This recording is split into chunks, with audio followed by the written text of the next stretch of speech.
ಶ್ರೀಮದಾನಂದ ತೀರ್ಥ ಭಗವತ್ಪಾದಾಚಾರ್ಯರು ವೇದಗಳ ಹಾಗೂ ವೇದ ನಿರ್ಣಾಯಕವಾದ ಬ್ರಹ್ಮಸೂತ್ರಗಳ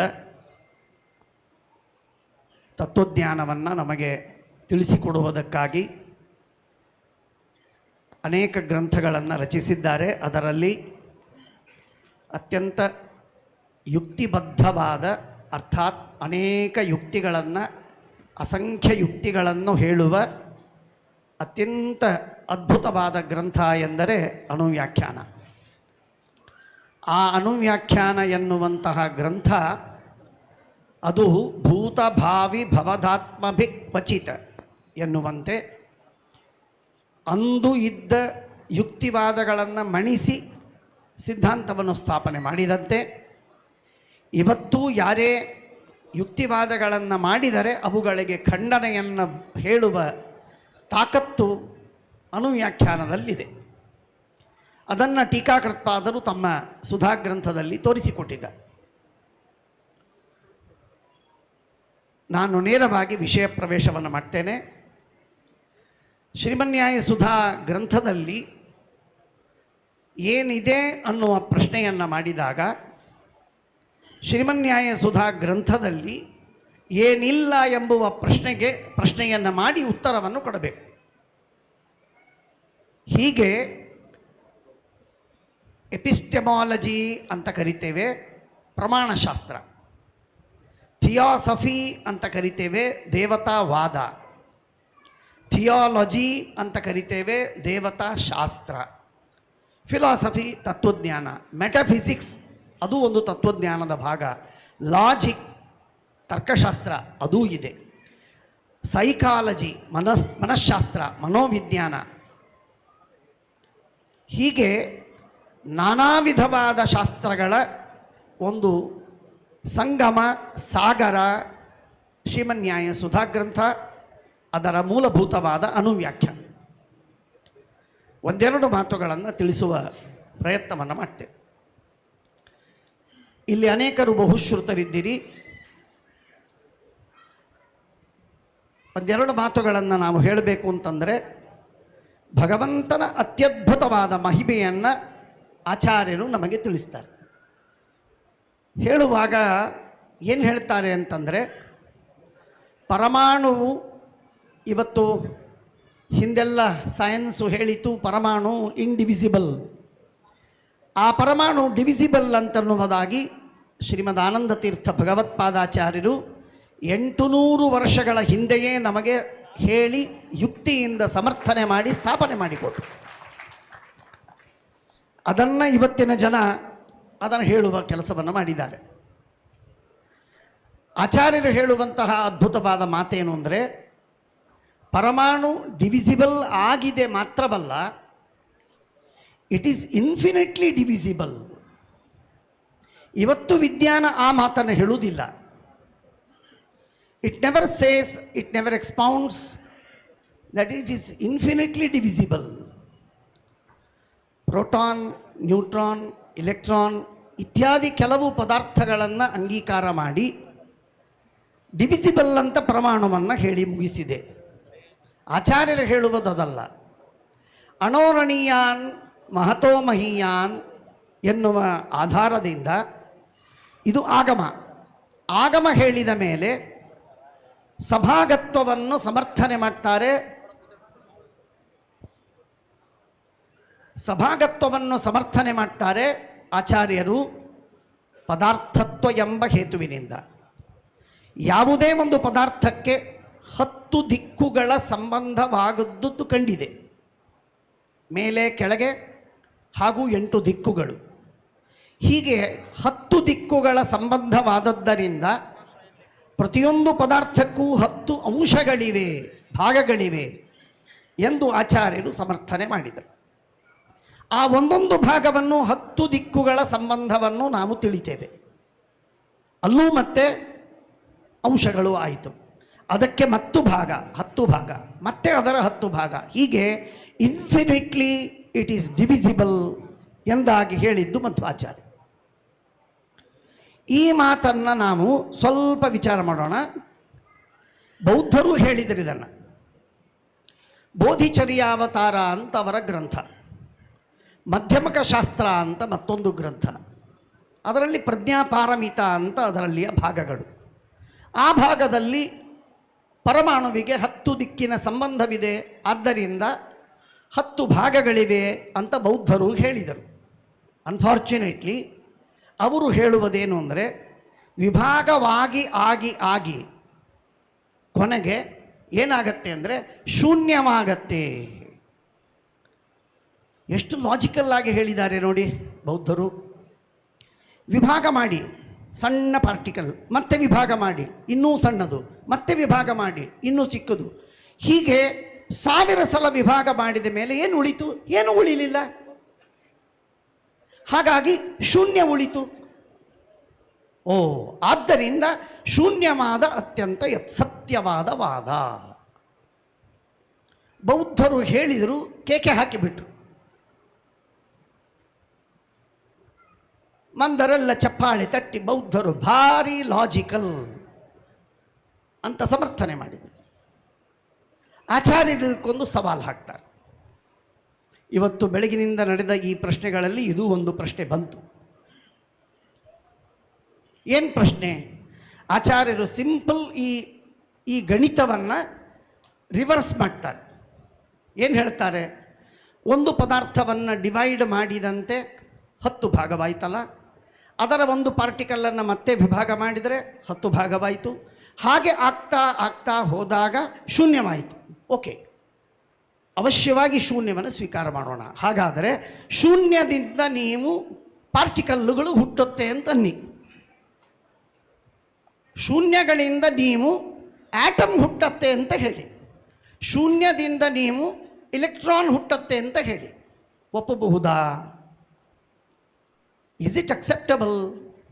ಏನೂ ಇಲ್ಲ. ನೋಡಿ, ಗ್ರೀಸ್ ದೇಶದ Thales, Anaximander, Zeno, Plato, Socrates, Heraclitus, Socrates, Pythagoras, Aristotle, ಈ ಎಲ್ಲ ತತ್ವಜ್ಞಾನಿಗಳನ್ನು ಹಿಡಿದು ಇವತ್ತಿನ ತತ್ವಜ್ಞಾನದವರೆಗೆ ಪಾಶ್ಚಾತ್ಯ ತತ್ವಜ್ಞಾನಗಳಲ್ಲಿ ಯಾವ ತತ್ವಜ್ಞಾನಿಯೂ ಕೂಡ, ಯಾವ ಸೈಂಟಿಸ್ಟು ಕೂಡ ಶೂನ್ಯದಿಂದ ಜಗತ್ತು ಹುಟ್ಟಿತು ಅಂತ ಹೇಳಿ, though they are rank speculations, ಭಾರೀ ಸ್ಪೆಕ್ಯುಲೇಷನ್ ಮಾಡುವಂತಹ ಫಿಲಾಸಫಿಗಳು ಜಗತ್ತಿನಲ್ಲಿ ಬಂತು. ಆದರೆ no one dare to speculate, ಶೂನ್ಯದಿಂದ ಜಗತ್ತು ಬಂತು ಅಂತ ಸ್ಪೆಕ್ಯುಲೇಟ್ ಮಾಡುವುದಕ್ಕೆ ಯಾರೂ ತಯಾರಾಗಲಿಲ್ಲ. ಇಲ್ಲಿಯವರೆಗೆ ಒಂದು ಪುಸ್ತಕ, ಒಂದು ಗ್ರಂಥ ಸಿಗುವುದಿಲ್ಲ ಶಾಸ್ತ್ರದಲ್ಲಿ, ಜಗತ್ತಿನಲ್ಲಿ. ಹಾಗಾಗಿ ಶೂನ್ಯದಿಂದ ಜಗತ್ತು ಬರಲು ಸಾಧ್ಯವಿಲ್ಲ. 2 ಶೂನ್ಯ ಕೂಡಿದಾಗ ಒಂದು ಪರಮಾಣು ಬಂತ? 2 ಶೂನ್ಯ ಕೂಡಿದ್ದಕ್ಕೆ ಒಂದು ಪಾರ್ಟಿಕಲ್ ಬಂತ? ಯಾವ ಶೂನ್ಯ ಕೂಡಿದ್ದಕ್ಕೆ ಒಂದು ಪದಾರ್ಥ ಬಂತು ಹೇಳಿ? It is impossibility. ಈ ಮಾತನ್ನು ಲಾಜಿಕಲ್ ಆಗಿ ನಾವು ಹೇಳಿದ್ದೇವೆ ಅಂತ ಬೌದ್ಧರು ಹೇಳಿದರು. ತಮ್ಮ ಬೆನ್ನು ತಾವೇ ಚಪ್ಪರಿಸಿಕೊಂಡ್ರು. ಅವರು ಲಾಜಿಕಲ್ ಅಂತ ಹೇಳಿ ಮ್ಯಾಕ್ಸ್ ಮುಲ್ಲರ್ ಒಪ್ಪಿಬಿಟ್ಟ. ಜಗತ್ತಿನಲ್ಲಿ ರಿಚ್ ಡೇವಿಡ್ಸ್ ಅವನು ಬೇಕಾದಷ್ಟು ಗ್ರಂಥಗಳನ್ನು ಬರೆದ, ಸಮರ್ಥನೆಯನ್ನು ಮಾಡಿ ಬೇಕಾದಷ್ಟು ಕೇಕೆ ಹಾಕ್ತಾ ಇದ್ದಾರೆ. ನಮ್ಮ ಆಚಾರ್ಯರು ಅದು ಸಿದ್ಧಾಂತವನ್ನು ಖಂಡನೆ ಮಾಡಿದರು. ಸಿಂಪಲ್ ಲಾಜಿಕ್, ಶೂನ್ಯದಿಂದ ಎಂದೆಂದಿಗೂ ಜಗತ್ತು ಹುಟ್ಟಲು ಸಾಧ್ಯವಿಲ್ಲ. Something cannot be brought out from the nothingness ಅನ್ನುವಂತಹ ಒಂದು ಮಹತ್ವದ ಒಂದು ತತ್ವವನ್ನು ಆಚಾರ್ಯರು ತಿಳಿಸಿಕೊಟ್ರು. ಹೀಗೆ ಇದು ಒಂದು. ಈ ಪರಮಾಣುವಿನಲ್ಲಿ ನಾವು ವಿಭಾಗವನ್ನು ಮಾಡ್ತಾ ಹೋದಾಗ ನಾನು ಅದನ್ನೇ ಹೇಳಿದೆ, infinitely it is divisible, but we never meet with nothingness. ಶೂನ್ಯ ಬರುವುದಿಲ್ಲ. The parts which are not visible, parts ಅವುಗಳನ್ನು ನಾವು ಎಂದೆಂದಿಗೂ ಕಣ್ಣಿಂದ ಕಾಣಲು ಸಾಧ್ಯವಿಲ್ಲದೇ ಇರಬಹುದು. ಆದರೆ ಅವು ಪಾರ್ಟುಗಳು ಇವೆ, ಅವುಗಳಿಂದ ಜಗತ್ತು ನಿರ್ಮಾಣವಾಗಿದೆ. ಆಚಾರ್ಯರು ಹೇಳುವಂತಹ ಮುಂದಿನ ಮಹತ್ವದ ತತ್ವವೇನು ಅಂತಂದರೆ, ಆ ಸಣ್ಣ ಸಣ್ಣ ಪಾರ್ಟಿಕಲ್ಲುಗಳಲ್ಲೂ ಕೂಡ ಭಗವಂತ ಇದ್ದಾನೆ. ಹಾಗಾದರೆ ಒಂದು ಆಟಮ್ಮಿನಲ್ಲಿ ಎಷ್ಟು ಪಾರ್ಟಿಕಲ್ಲು, ಎಷ್ಟು ಫ್ರ್ಯಾಕ್ಷನ್ಸು, ಎಷ್ಟು ಸ್ಪೆಕ್ಸು ಆದವು? ಅನಂತ. ಇನ್ಫಿನಿಟ್ ಆದ ಭಾಗಗಳು ಆದ ಮೇಲೆ ಅವುಗಳ ಅಸ್ತಿತ್ವವನ್ನು ನಿಯಮನ ಮಾಡುವುದಕ್ಕಾಗಿ ಯಾರಾದರೂ ಒಬ್ಬ ಬೇಕಲ್ಲ. ಹಾಗಾದರೆ ದೇವರು ಎನ್ನುವ ಭಗವಂತ ಎಂಬುವ ತತ್ವವೇನಿದೆ ಆ ತತ್ವವೂ ಕೂಡ ಅಷ್ಟು ಚಿಕ್ಕ ರೂಪದಿಂದ ಆಯಾ ಪದಾರ್ಥಗಳಲ್ಲಿ ಇದ್ದಾನೆ. ಸೊ ದೇವರ ರೂಪಗಳೇನಿವೆಯಲ್ಲ ಅದು ಇನ್ಫಿನಿಟ್ಲಿ ಚಿಕ್ಕದಾದ ರೂಪವಿದೆ. ಅಣೋರಣೀಯಾನ್ ಮಹತೋಮಹೀಯಾನ್ ಎನ್ನುವ ಉಪನಿಷತ್ತಿನಲ್ಲಿ ಹೇಳಿದ ತತ್ವವನ್ನು ಆಚಾರ್ಯರು ತಿಳಿಸ್ತಾ ಈ ರೀತಿಯಾಗಿ ಹೇಳ್ತಾರೆ, ಪರಮಾಣುವಿನ ಅತ್ಯಂತ ಕೋಟಿ ಕೋಟಿ ಕೋಟಿ ಕೋಟಿ ಅನಂತಾನಂತ ಭಾಗಗಳಲ್ಲೂ ಕೂಡ ಅದನ್ನು ನಿಯಮನ ಮಾಡುವುದಕ್ಕಾಗಿ ಭಗವಂತ ಇದ್ದಾನೆ. ಈ ಮಾತನ್ನು ನಾವೀಗ ಒಂದು ಫಿಲಾಸಫಿಯ ಜೊತೆಗೆ ಕಂಪೇರ್ ಮಾಡಿದ್ವಿ. ಬೌದ್ಧ ಫಿಲಾಸಫಿಯ ಜೊತೆಗೆ ನಾವು ನಮ್ಮ ಮಧ್ವಸ್ಯ ಫಿಲಾಸಫಿಯ ಕಂಪೇರನ್ನು ಮಾಡಿ ಅದು ಹೇಗೆ ಇಲ್ಲಾಜಿಕಲ್ ಅಂತ ನಾವು ತೋರಿಸಿಕೊಡುವುದು ಸಾಧ್ಯವಾದರೆ ಈಗ ನಾವು ಅರ್ಥ ಮಾಡಿಕೊಳ್ಳೋಣ. ನೀವು ಯಾರಾದರೂ ನೀವು ಓದಬಹುದು. ಇವತ್ತು ಕುರಾನ್ ಅಥವಾ ಬೈಬಲ್ ಇವೆರಡು ಗ್ರಂಥಗಳು ಜಗತ್ತಿನಲ್ಲಿ ಪ್ರಸಿದ್ಧವಾದ ಗ್ರಂಥಗಳು. ಅವುಗಳಲ್ಲಿ ಗುಣದೋಷಗಳು ಎಷ್ಟಿವೆ ಅಂತನ್ನುವುದನ್ನು ನಾನು ವಿಚಾರ ಮಾಡುವುದಕ್ಕೆ ಹೊರಟಿಲ್ಲ. ಆದರೆ ಗುಣಗಳನ್ನು ಬೇಕಾದಷ್ಟು ದೇವರನ್ನು ಬಹಳವಾಗಿ ವರ್ಣನೆ ಮಾಡುತ್ತೆ. ಇಸ್ಲಾಂ ಧರ್ಮ ಬಹಳಷ್ಟು ವರ್ಣನೆ ಮಾಡ್ತದೆ. ಕ್ರೈಸ್ತ ಧರ್ಮಕ್ಕಿಂತಲೂ ಒಂದರ್ಥದಲ್ಲಿ ಬಹಳ ಸುಂದರವಾಗಿ ದೇವರನ್ನು ವರ್ಣನೆ ಮಾಡುವುದು ಇಸ್ಲಾಂ ಧರ್ಮ. ನೀತಿಗಳನ್ನು ಹೆಚ್ಚು ಹೇಳುವುದು ಕ್ರೈಸ್ತ ಧರ್ಮ ಇರಲಿ. ಆದರೆ ಆಚಾರ್ಯರು ಏನು ಹೇಳಿದರು ನೋಡಿ, ಆಚಾರ್ಯರು ಅಣೋರಣೀಯಾನ್ ಅಂತನ್ನುವ ಅಂಶವನ್ನು ಹೇಳ್ತಾ ಪರಮಾಣುವಿನ ಅನಂತ ಅನಂತ ಅನಂತ ಭಾಗದಲ್ಲೂ ಭಗವಂತ ಇದ್ದಾನೆ, ಆ ಎಲ್ಲ ಪದಾರ್ಥಗಳನ್ನು ನಿಯಮನ ಮಾಡುವವನು ಭಗವಂತ ಅನ್ನುವ ತತ್ವವನ್ನು ಹೇಳಿ ಒಂದು ಪರಮಾಣುವಿನಲ್ಲೂ ಪರಮಾತ್ಮನ ಅನಂತ ರೂಪಗಳಿವೆ ಅನ್ನುವಂತಹ ದೇವರ ಮಹಿಮೆಯನ್ನು ಹೇಳಿಕೊಟ್ಟದ್ದು ಕೇವಲ ಹಿಂದೂ ಧರ್ಮ, ವೇದ ಧರ್ಮ, ಶ್ರೀಮದಾಚಾರ್ಯರ ಸಿದ್ಧಾಂತ. ಇದನ್ನು ನಾವು ಸರಿಯಾಗಿ ಅರ್ಥ ಮಾಡಿಕೊಳ್ಳಬೇಕು. ದೇವರ ಗ್ಲೋರಿ ಎಂಥ ಅದ್ಭುತ ಅನ್ನುವುದನ್ನು ಊಹೆ ಮಾಡಲಿಕ್ಕೂ ಸಾಧ್ಯವಿಲ್ಲದಷ್ಟು. ಈ ಮಾತುಗಳನ್ನು ಕಂಪೇರ್ ಮಾಡುವುದಕ್ಕೆ ಇಸ್ಲಾಂ ಧರ್ಮವನ್ನು ಓದಿ, ಕ್ರೈಸ್ತ ಧರ್ಮವನ್ನು ಓದಿ, ಒಂದೇ ಒಂದು ಗುಣವನ್ನು ಭಗವಂತನ ಈ ಮಹಿಮೆಯನ್ನು ಹೇಳುವುದಕ್ಕೆ ಯಾವ ಧರ್ಮ ಇಷ್ಟು ಈ ಎತ್ತರಕ್ಕೆ ಬಂದಿದೆ ವಿಚಾರ ಮಾಡಿದರೆ ಒಂದೂ ಧರ್ಮ ಇದಕ್ಕೆ ಸಮಾನವಾದದ್ದಿಲ್ಲ.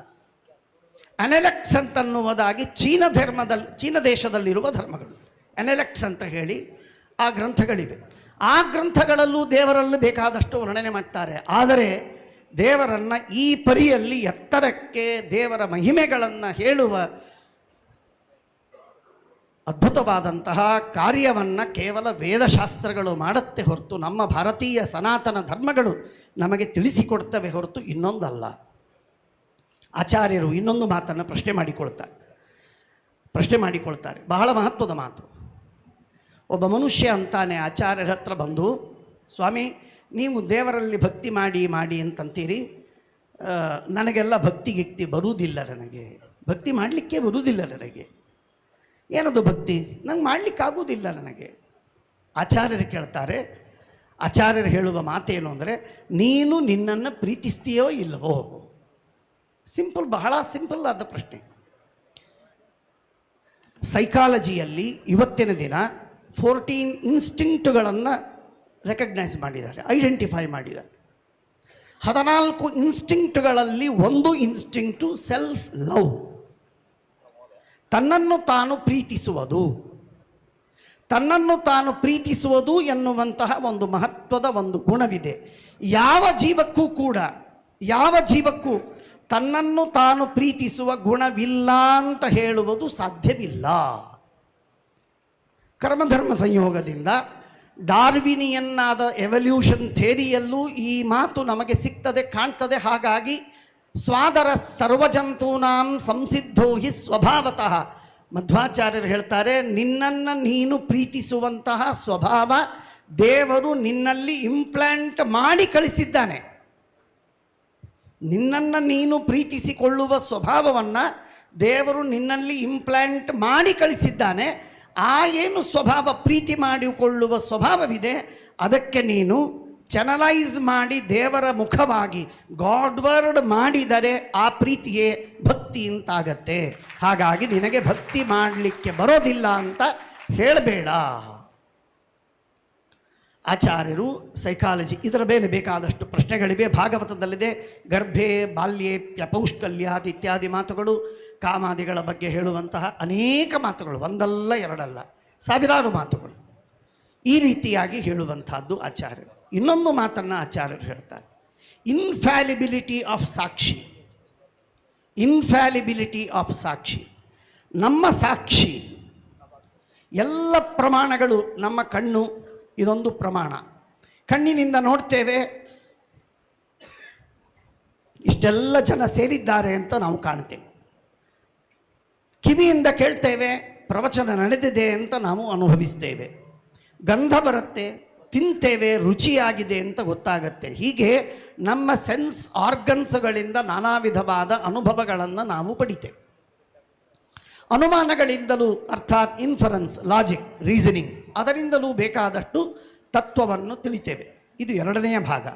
ಮೂರನೆಯ ಭಾಗವಾಗಿ ಆಗಮಗಳಿಂದ, ಶಾಸ್ತ್ರಗಳಿಂದ ತಿಳಿತೇವೆ. It's okay. ಆದರೆ ಆಚಾರ್ಯರು ಹೇಳುವುದು ಈ ಎಲ್ಲ ಪದಾರ್ಥಗಳಿಂದ ಭಿನ್ನವಾದ ಒಂದು ಪ್ರಮಾಣವಿದೆ. ಏನದು ಪ್ರಮಾಣ? ಆಚಾರ್ಯರು ಕೇಳ್ತಾರೆ, ನಮ್ಮನ್ನು ಪ್ರಶ್ನಿಸ್ತಾರೆ. ಆಚಾರ್ಯರೇ ನಮ್ಮನ್ನು ಪ್ರಶ್ನಿಸ್ತಾರೆ. ಪ್ಲೇಟೋ ಯಾವ ರೀತಿಯಾಗಿ, ಸಾಕ್ರಟೀಸ್ ಯಾವ ರೀತಿಯಾಗಿ ಪ್ರಶ್ನೋತ್ತರಗಳಲ್ಲಿ ಹೇಳಿದನೋ ಹಾಗಿದ್ದ ಹಾಗೆ ಆಚಾರ್ಯರ ಮಾತುಗಳನ್ನು ಈ ರೀತಿ ನಾವು ತಿಳಿದುಕೊಳ್ಳುವುದು ಸಾಧ್ಯವಿದೆ. ಆಚಾರ್ಯರು ಪ್ರಶ್ನೆ ಕೇಳ್ತಾರೆ, ನಿನಗೆ how are you cognizant about time? ಸಮಯ, ಕಾಲದ ಜ್ಞಾನ ನಿನಗೆ ಹೇಗೆ ಬಂತು? ಕಾಲವನ್ನು ಕಣ್ಣಿನಿಂದ ನೋಡಿದೆವಾ? ಕಾಲವನ್ನು ನಾವು ಮನಸ್ಸಿನಿಂದ ನೋಡಿದೆವಾ, ಅನುಭವಿಸಿದೆವಾ? ಕಾಲವನ್ನು ಕಣ್ಣಿನಿಂದ ನೋಡಲು ಸಾಧ್ಯವಿಲ್ಲ, ಕಾಲವನ್ನು ಮನಸ್ಸಿನಿಂದಲೂ ಅನುಭವಿಸಲು ಸಾಧ್ಯವಿಲ್ಲ. ಕಾಲವನ್ನು ಕೇವಲ ಸಾಕ್ಷಿಯಿಂದಲೇ ಅನುಭವಿಸಬೇಕು. ಯಾಕೆ ಅಂದರೆ ಫಾರ್ ದ ಸಿಂಪಲ್ ರೀಸನ್, ಆಚಾರ್ಯರು ಕೊಡುವ ನಿಮ್ಮ ಎಲ್ಲರ ಅನುಭವ ಯಾವುದನ್ನು ನಾವೆಲ್ಲ ಶೇರ್ ಮಾಡ್ತೇವೆ ಅಂಥ ಅನುಭವಗಳನ್ನೇ ಆಚಾರ್ಯರು ಪ್ರಮಾಣವಾಗಿ ಕೊಡ್ತಾರೆ. ಅದೇನು? ಇಷ್ಟು ಹೊತ್ತಿನವರೆಗೆ ನಾನು ಮಲಗಿದ್ದೆ ಎನ್ನುವ ಅನುಭವ. ಇಷ್ಟು ಹೊತ್ತಿನವರೆಗೆ ನಾನು ಮಲಗಿದ್ದೆ ಎನ್ನುವಂತಹ ಅನುಭವವೇನಿದೆಯಲ್ಲ, ಈ ಅನುಭವ ಹೇಗೆ ಬರುತ್ತೆ? ಇದು ಮನಸ್ಸಿನಿಂದ ಬರಲು ಸಾಧ್ಯವಿಲ್ಲ. ಯಾಕೆಂದರೆ ಮನಸ್ಸು ಮಲಗಿಬಿಟ್ಟಿದೆ, ಮನಸ್ಸು ಕೆಲಸ ಮಾಡ್ತಾ ಇಲ್ಲ. ಬಹಳ ಮಹತ್ವದ ಮಾತು. ಏನು ಮಹತ್ವದ ಮಾತು ಅಂದರೆ, ನಾನು ಭಾಳಷ್ಟು ಹೇಳಬೇಕು, ಆದರೆ ಹೊತ್ತಿಲ್ಲ, ನಾನು ಹೆಚ್ಚು ಹೇಳುವುದಿಲ್ಲ. ಫ್ರೂಯ್ಡ್ ಅಂಡ್ ಸೈಕಾಲಜಿಯಲ್ಲಿ 3 ಭಾಗಗಳನ್ನು ಮಾಡ್ತಾನೆ ಸಿಗ್ಮಂಡ್ ಫ್ರೂಯ್ಡ್. 3 ಭಾಗಗಳನ್ನು ಮಾಡ್ತಾನೆ. ಒಂದು ಈದ್, ಇನ್ನೊಂದು Conscious, ಮೂರನೇದ್ದು super Conscious and Eid ಅನ್ನುವಂತಹ 3 ಭಾಗಗಳನ್ನು ಮಾಡ್ತಾನೆ. ಈ 3 ಭಾಗಗಳನ್ನು ನಾವು ಅರ್ಥ ಮಾಡಿಕೊಂಡಾಗಲೂ ಕೂಡ ನಮ್ಮ ಸಾಕ್ಷಿ, ಆಚಾರ್ಯರು ಹೇಳುವ ಸಾಕ್ಷಿ ಏನಿದೆ, ಆ ಸಾಕ್ಷಿಯ ಆ್ಯಕ್ಟಿವಿಟಿ, ಸಾಕ್ಷಿಯ ಕೆಲಸ, ಸಾಕ್ಷಿಯ ಸಿಗ್ನಿಫಿಕೆನ್ಸ್, ಈ 3 ಮಾತುಗಳಲ್ಲೂ ವಿಭಾಗ ಮಾಡಿಯೂ ನಾವು ಅರ್ಥ ಮಾಡಿಕೊಳ್ಳುವುದು ಸಾಧ್ಯವಿಲ್ಲ. ಹಾಗಾಗಿ ರೇರರ್ ದನ್ ದ ರೇರೆಸ್ಟ್ ಆದ ಲಾಜಿಕ್ಗಳನ್ನು ಕೊಟ್ಟು ನಮ್ಮ ಆಚಾರ್ಯರು ಸಾಕ್ಷಿ ಎನ್ನುವ ವಸ್ತುವಿನ ಅಸ್ತಿತ್ವವನ್ನು ನಮಗೆ ಸಮರ್ಥನೆ ಮಾಡ್ತಾರೆ. ಇದು ಒಂದಲ್ಲ ಎರಡಲ್ಲ, ಆಚಾರ್ಯರ ಸಿಂಪಲ್ ಮಾತುಗಳು. ಜೈನರು ಹೇಳುವುದೇನು ಅಂತಂದರೆ, ಜೈನರು ನಮ್ಮ ಭಾರತ ದೇಶದ ಒಂದು ಧರ್ಮ. ಆದರೆ ಆ ಧರ್ಮದವರು, ಆ ತತ್ವಜ್ಞಾನದವರು ಹೇಳುವುದೇನು ಅಂತಂದರೆ, ಗಿಡಗಳಲ್ಲಿ ಜೀವ ಇಲ್ಲ. ಯಾಕೆ ಗಿಡಗಳಲ್ಲಿ ಜೀವ ಇಲ್ಲ? ಅವರ ರೀಸನಿಂಗ್ ಏನು ಅಂತಂದರೆ, ಗಿಡಗಳಲ್ಲಿ ಜೀವವನ್ನು ಹೇಳಿದರೆ ಗಿಡ ಚಿಕ್ಕದಿರುತ್ತೆ, ಆ ಗಿಡ ದೊಡ್ಡ ಮರವಾಗತ್ತೆ, ಆಲದ ಮರವಾಗತ್ತೆ, ಬನಿಯಾನ್ ಟ್ರೀ ಆಗತ್ತೆ. ಅದು ಅಷ್ಟು ದೊಡ್ಡ ಜೀವ, ಅಷ್ಟು ದೊಡ್ಡವನಾಗೋದು ಹೇಗೆ ಸಾಧ್ಯ? ಆ ದೊಡ್ಡ ಜೀವ ಸಣ್ಣ ದೇಹದಲ್ಲಿ ಹೇಗಿರಲಿಕ್ಕೆ ಸಾಧ್ಯ? ಹಾಗಾಗಿ ಗಿಡಗಳಲ್ಲಿ ಜೀವ ಇಲ್ಲ. PC ಬೋಸ್ ಏನು ಹೇಳಿದರು? ಜೀವ ಇದೆ ಅಂತ ಹೇಳಿದರು. ಆಚಾರ್ಯರು 800 ವರ್ಷಗಳ ಹಿಂದೆಯೇ ಆಚಾರ್ಯರು ಹೇಳಿದರು ಗಿಡಕ್ಕೆ ಜೀವ ಇದೆ ಎನ್ನುವುದಾಗಿ. ಅಂದೇ ಆಚಾರ್ಯರು ಸಮರ್ಥನೆಯನ್ನು ಮಾಡ್ತಾರೆ. ಯಾಕೆ ಸಮರ್ಥನೆ ಮಾಡ್ತಾರೆ? ಕಾರಣಗಳನ್ನು ಕೊಡುವುದು ಈ ಗ್ರಂಥ. ಆ ಗ್ರಂಥದ ಕಾರ್ಯ. ಹೀಗೆ ಆಚಾರ್ಯರು ಬಯಾಲಜಿ ವಿಷಯದಲ್ಲೂ, ಝುವಾಲಜಿ ವಿಷಯದಲ್ಲೂ, ಲಾಜಿಕ್ಕಿನ ವಿಷಯದಲ್ಲೂ, ಮೆಟಫಿಸಿಕ್ಸಿನ ವಿಷಯದಲ್ಲೂ, ಒಂದೊಂದು ವಿಷಯದಲ್ಲೂ ಯಾವ ಇಂಥ ತತ್ವಜ್ಞಾನದ ಕ್ಷೇತ್ರಕ್ಕೆ ಸಂಬಂಧಪಟ್ಟ, ಸೈನ್ಸಿಗಲ್ಲ, ತತ್ವಜ್ಞಾನದ ಕ್ಷೇತ್ರಕ್ಕೆ ಸಂಬಂಧಪಟ್ಟ ಈ ವಿಷಯದಲ್ಲಿ ಆಚಾರ್ಯರು ತಮ್ಮ ಅಧಿಕಾರವಾಣಿಯಿಂದ ಒಂದು ತತ್ವವನ್ನು ತಿಳಿಸಿಲ್ಲ ಅಂತ ಇಲ್ಲ. ಇನ್ಫಿನಿಟಿ, ಫಾರ್ ಎಕ್ಸಾಂಪಲ್ ಇನ್ಫಿನಿಟಿ, ಅನಂತತ್ವ. ಅನಂತತ್ವ ಎನ್ನುವುದು ಎಲ್ಲರಿಗೂ ಬಹಳ ಗೊಂದಲದ ವಿಷಯ. ಇನ್ನೊಂದು ವಿಷಯವನ್ನು ನಾನು ಹೇಳಬೇಕು. ಬಹಳಷ್ಟು ಜನ ಸೈಂಟಿಸ್ಟು ನಮಗೆ ಸಿಗ್ತಾರೆ, ಭೇಟಿಯಾಗ್ತಾರೆ, ಬಹಳಷ್ಟು ಜನ ಭೇಟಿಯಾಗ್ತಾರೆ. ಎಲ್ಲರಿಗೆ ಗೊಂದಲವಾಗೋದೇನು ಅಂದರೆ, ಕಾಲ ಎನ್ನುವುದು ಹುಟ್ಟಿದೆ, ಕಾಲ ಎನ್ನುವುದು ಹುಟ್ಟಿದೆ. ನಾನ್ ಸೆನ್ಸ್, ಅವರಿಗೆ ಅರ್ಥನೇ ಆಗ್ತಾ ಇಲ್ಲ. ಇನ್ನು ಕಾಲ ಎನ್ನುವುದು ಹುಟ್ಟೋದು ಹೇಗೆ? ಟೈಮ್ ಅನ್ನುವುದು ಹುಟ್ಟೋದು ಹೇಗೆ? ಇಲ್ಲ, ಟೈಮ್ ಯಾವಾಗ ಹುಟ್ಟಿತು ಅಂದರೆ ಬಿಗ್ ಬ್ಯಾಂಗ್ ಯಾವಾಗ ಆಯಿತು ಆಗ ಟೈಮ್ ಹುಟ್ಟಿತು. ಹಾಗಾದರೆ ಬಿಗ್ ಬ್ಯಾಂಗ್ ಯಾವಾಗ ಆಯಿತು ಅಂತಂತೀರಲ್ಲ, ಅದಕ್ಕೆ ಹಿಂದೆ ಬಿಗ್ ಬ್ಯಾಂಗ್ ಇತ್ತ? ಇಲ್ಲ. ಏನಿತ್ತು? ಕಂಟ್ರಾಕ್ಷನ್ ಆಗಿತ್ತು. ಹಾಗಾದರೆ ಆಗ ಅಂತನ್ನುವುದು ಕಾಲವಲ್ಲವೇ? ಕಾಲ ಇದೆ. ಅವರಿಗೆ ಅರ್ಥವಾಗ್ತಾ ಇಲ್ಲ. ಕಾಲದ ಅಸ್ತಿತ್ವ, ದೇಶದ ಅಸ್ತಿತ್ವ, ಇನ್ಫಿನಿಟಿಯೇ ಒಂದು ಸ್ವರೂಪ, ಮನಸ್ಸಿನ ಸ್ವರೂಪ, ಈ ಎಲ್ಲ ತತ್ವಗಳನ್ನು ಹೇಳಿಕೊಡುವಂತಹ ಒಂದು ಅದ್ಭುತವಾದ ಲಾಜಿಕ್ಕನ್ನು ಇಟ್ಕೊಂಡು ಹೇಳುವುದು. ಕೇವಲ ಡಾಗ್ಮೆಟಿಕ್ಕಾಗಿ ಹೇಳುವಂತಹ ಮಾತಲ್ಲ, ಎಂಪಿರಿಕಲ್ಲಾಗಿಯೂ ನಮಗೆ ತೋರಿಸಿಕೊಡ್ತಾರೆ, ರ್ಯಾಷನಲ್ಲಾಗಿಯೂ ತೋರಿಸಿಕೊಡ್ತಾರೆ, ಆಗಮಗಳಿಂದಲೂ ಶಾಸ್ತ್ರಗಳಿಂದಲೂ ಸಾಧಿಸ್ತಾರೆ. ಇಂತಹ ಅದ್ಭುತವಾದ ಅತ್ಯಂತ ವ್ಯಾಪಕವಾಗಿರುವಂತಹ ವಿಷಯ ಶ್ರೀಮನ್ಯಾಯ ಸುಧಾ ಹಾಗೂ ಅದರ ಮೂಲಭೂತವಾದ ಅನುವ್ಯಾಖ್ಯಾನ ಗ್ರಂಥಗಳು ಶ್ರೀಮದಾಚಾರ್ಯರು ಟೀಕಾಕೃತ್ಪಾದರು ನಮಗೆ ಕೊಟ್ಟಿದ್ದಾರೆ. ಅಂತಹ ದಿವ್ಯವಾದ, ಪ್ರಾಯ ಅದೊಂದು ದೊಡ್ಡ ಎನ್ಸೈಕ್ಲೋಪೀಡಿಯಾ, ಬಹಳ ದೊಡ್ಡದಾದ ಎನ್ಸೈಕ್ಲೋಪೀಡಿಯಾ, ಅಷ್ಟು ದೊಡ್ಡ ವಿಶ್ವಕೋಶ, ಅದರಲ್ಲಿಲ್ಲದ ತತ್ವಗಳೇ ಇಲ್ಲ. ಅಂಥ ಎಲ್ಲ ತತ್ವಗಳನ್ನು, ಸಿದ್ಧಾಂತಗಳನ್ನು ತಿಳಿಸಿ, ತೋರಿಸಿ, ಸಮರ್ಥನೆ ಮಾಡಿ ಕೊಟ್ಟ ಏಕೈಕ ಗ್ರಂಥ ಶ್ರೀಮನ್ಯಾಯ ಸುಧಾ ಅನುವ್ಯಾಖ್ಯಾನಗಳು. ಅಂಥ ಗ್ರಂಥದ ಪಾಠವನ್ನು ಮಹಾಸ್ವಾಮಿಗಳವರು ವಿದ್ಯಾರ್ಥಿಗಳಿಗೆ ಹೇಳಿ ಸಿದ್ಧಪಡಿಸಿ, ಇದು ಬೈ ರಟ್ ಬರುವಂತಹ ಮಾತುಗಳಲ್ಲ ಇವೆಲ್ಲ. ಬರೀ ವೇದಶಾಸ್ತ್ರಗಳನ್ನು, ಮಂತ್ರಸ್ತೋತ್ರಗಳನ್ನು ಪಠನ ಮಾಡುವುದು ನಮ್ಮ ಮಕ್ಕಳಲ್ಲಿ ಇದೆ ಅಂತನ್ನುವುದಾಗಿ ಹೊರಗಿನ ಜನರಿಗೆ ಕೇವಲ ಕಂಠಪಾಠ ಮಾಡುವುದು ಮಾತ್ರ ಗೊತ್ತು ಭಾರತೀಯರಿಗೆ ಅಂತ ತಿಳ್ಕೊಂಡಿದ್ದಾರೆ. ಇದಕ್ಕಿಂತಲೂ ದೊಡ್ಡದಾದ ನಾನ್ಸೆನ್ಸ್ ಇನ್ಯಾವುದಿಲ್ಲ. ವೇದಾಂತವನ್ನು ತಿಳಿದುಕೊಳ್ಳುವುದು ಅಂತಂದರೆ, ವೇದಾಂತವನ್ನು ತಿಳಿದುಕೊಳ್ಳುವುದಕ್ಕೆ ಯಾರು ಅತ್ಯಂತ ಹೈಲಿ ಇಂಟೆಲೆಕ್ಚುವಲ್ಲೋ ಅಂಥವನಿಗೆ ಮಾತ್ರ ಸಾಧ್ಯ. ಅಂಥ ಅದ್ಭುತವಾದ ಗ್ರಂಥಗಳನ್ನು ನಮಗೆ ತಿಳಿಸಿಕೊಡುವುದು ಈ ವೇದಾಂತ ಶಾಸ್ತ್ರ.